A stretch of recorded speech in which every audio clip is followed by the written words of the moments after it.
SSC GD भरती 2026 महाराष्ट्र। तर बघा विद्यार्थी मित्रांनो, एसएससी जीडीचे जे पेपर आहे 31 ऑगस्ट पासून या ठिकाणी झालेले आहे आणि अजूनही या ठिकाणी एसएससी जीडी भरतीचा या ठिकाणी रिझल्ट लागलेला नाही आहे। त्याचबरोबर एसएससी जीडीचा महाराष्ट्राचा कडाप किती जाणार आहे, SC ST OBC WS open, त्याचबरोबर या ठिकाणी जनरल एरिया नक्सल एरियाचा या ठिकाणी कडाप या ठिकाणी किती जाणार आहे, सेफ झोन का आहे महिला उमेदवार आणि पुरुष उमेदवारांचा। आणि एसएससी जीडी भरतीचा जे विद्यार्थी मित्रांनो फिजिकल केव्हापासून चालू होणार आहे, एसएससी जीडीचा ग्राउंड केव्हापासून चालू होणार आहे, एसएससी जीडीचा रिझल्ट कोणत्या तारखेपर्यंत लागणार आहे।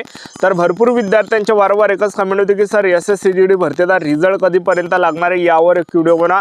तर मी तुम्हाला आजच्या व्हिडिओच्या माध्यमातून याबद्दलच सांगणार आहे। आतापर्यंत रिझल्ट काऊन नाही लागला त्याचं सुद्धा कारण मी तुम्हाला सांगणार आहे आणि तारीख सुद्धा मी तुम्हाला या व्हिडिओच्या माध्यमातून देणार आहे। महाराष्ट्राचा कडाप किती जाणार आहे, जास्त जाणार आहे की कमी जाणार आहे याबद्दल सुद्धा बोलणार आहे। त्याचबरोबर जागा वाढणार आहे का, त्याचबरोबर नॉर्मलायझेशनमध्ये कोणकोणत्या शिफ्टचे किती मार्क वाढणार आहे, या सर्व गोष्टीबद्दल आपण बोलणार आहे। तर आजचा व्हिडिओ खूप महत्त्वाचा होणार आहे, व्हिडिओ शेवटपर्यंत बघा आणि व्हिडिओला आताच लाईक करा। नमस्कार विद्यार्थी मित्रांनो, माझी नोकरी कॉर्नर यूट्यूब चॅनलवर मी गोपाल वानखडे तुमचं सर्वांचं सहर्ष स्वागत करतो। तर मित्रांनो, व्हिडिओचा थंबनेल बघून तुमच्या लक्षात आलं असेल की आपला व्हिडिओ कोणत्या टॉपिकवर होणार आहे। व्हिडिओ सुरू करण्याच्या आधी आपल्या यूट्यूब चॅनलला सबस्क्राइब करा, जेणेकरून प्रत्येक भरतीचे अपडेट तुमच्यापर्यंत सर्वात आधी पोहोचेल। जास्त करून एसएससी जीडी भरतीबद्दल वेळोवेळी अपडेट मी तुम्हाला आपल्या यूट्यूब चॅनलच्या माध्यमातून देत असतो।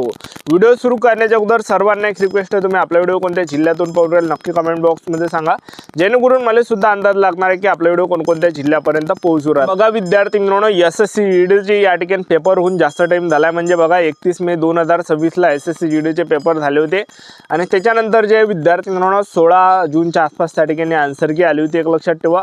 आणि बघा या ठिकाणी 3 महिने या ठिकाणी होत आलेले आहे, म्हणजे बघा या ठिकाणी जून महिना गेला, जुलै गेला, ऑगस्ट या ठिकाणी जात आला, एक लक्षात ठेवा।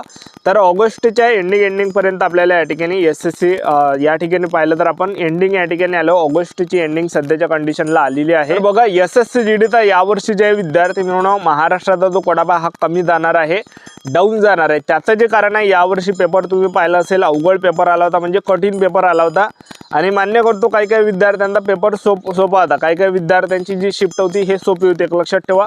म्हणजे असे मोजकेच विद्यार्थी असणार आहे, म्हणजे असे कमी प्रमाणात विद्यार्थी असणार आहे की त्यांची शिफ्ट एकदम या ठिकाणी सोपी आली होती, पण बाकीचे विद्यार्थ्यांची जी शिफ्ट आहे ही हार्डच या ठिकाणी आली होती। तुम्ही पाहिलं असेल जनरल नॉलेज सुद्धा एकदम कठीण त्यांनी परीक्षेला टाकलं आणि त्याचबरोबर जे काही हिंदी व्याकरण आहे, हिंदी व्याकरण पण या ठिकाणी सर्व भैरतं टाकलं, एक लक्षात ठेवा। पुलिस ने उसको पकड़ा तो क्या हुआ, अदालत में ये हुआ तो क्या हुआ, ठीक आहे। तर अशा प्रकारचं म्हणजे आपण कधी हे प्रश्न ऐकलेही नव्हते, कधी आपण कधी पाहिले नव्हते, म्हणजे बाहेरचेच त्यांनी जे विद्यार्थी म्हणून टाकले।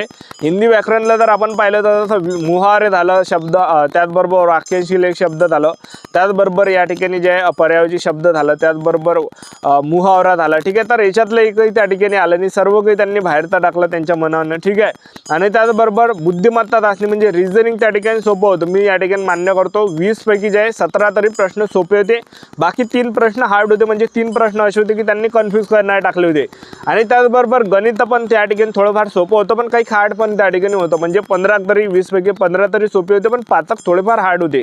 तर त्यामुळे महाराष्ट्रातल्या ज्या विद्यार्थ्यांचा तो मार्क्स आहे ते जे विद्यार्थ्यांना घसरलेले, एक लक्षात ठेवा। विद्यार्थ्यांना जसे पाहिजे तसे मार्क महाराष्ट्रामधून नाही आहे। तर तुम्ही या ठिकाणी कमेंट बॉक्समध्ये सांगा की तुम्हाला किती मार्क्स या ठिकाणी पडलेले आहे एसएससी जीडीमध्ये, जेणेकरून एक रेशो भेटणार आहे, अंदाज भेटणार आहे की महाराष्ट्रामध्ये विद्यार्थ्यांना जास्त मार्क आहे कमी आहे।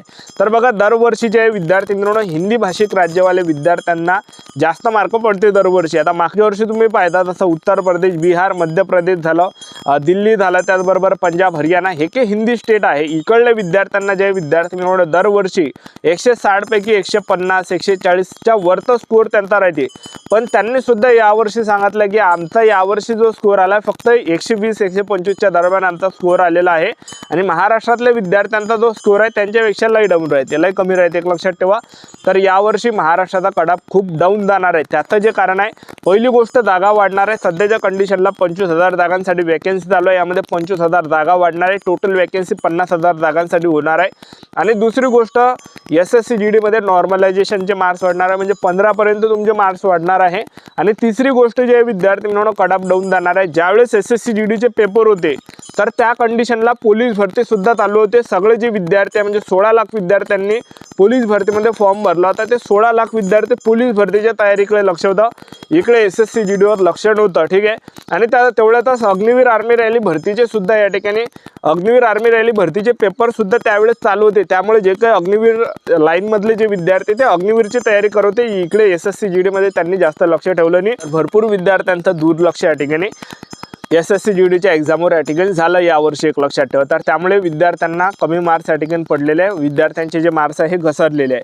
तर कडाप या ठिकाणी डाऊन जाणार आहे. तर SSC GDचा कडाप किती जाणार आहे, तर बघा विद्यार्थी मित्रांनो, पहिले महिला उमेदवारांचा कडाप तुम्हाला सांगून देतो 160 पैकी. तर बघा ओपन कॅटेगरीच्या महिला उमेदवार असाल 160 पैकी 85 ते 95च्या दरम्यान जर मार्क असेल तर सिलेक्शन होऊन जाणार आहे, एवढा काही कडाप जाणार आहे. OBC कॅटेगरीच्या जर तुम्ही महिला उमेदवार असाल तर 160 पैकी तो कडाप जाणार आहे, 82 ते 88च्या दरम्यान कडाप जाणार आहे. आणि EWS कॅटेगरीच्या जर तुम्ही महिला उमेदवार असाल 160 पैकी तो कडाप 78 ते 83च्या दरम्यान जाणार आहे. आणि तुम्ही जर SC कॅटेगरीच्या महिला उमेदवार असाल 160 पैकी 85 ते 89च्या दरम्यान कडाप जाणार आहे. आणि त्याचबरोबर ST कॅटेगरीच्या जर तुम्ही महिला उमेदवार असाल तर 160 पैकी 78 ते 82च्या दरम्यान कडाप जाणार आहे, एवढा काही कडाप जाणार आहे, एवढा काही सेफ झोन आहे. आणि त्याचबरोबर तुम्ही जर या ठिकाणी आता पुरुष उमेदवारांचा कडाप जर आपण पाहिलं तर बघा पुरुष उमेदवारांचा कडाप किती जाणार आहे, माजी सैनिक असाल 40-50 वर सुद्धा आपलं सिलेक्शन होऊन जाणार आहे.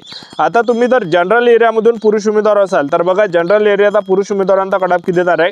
ओपन कॅटेगरीचे जर तुम्ही असाल तर 90 ते 105च्या दरम्यान कडाप जाणार आहे, एवढा काही सेफ झोन आहे.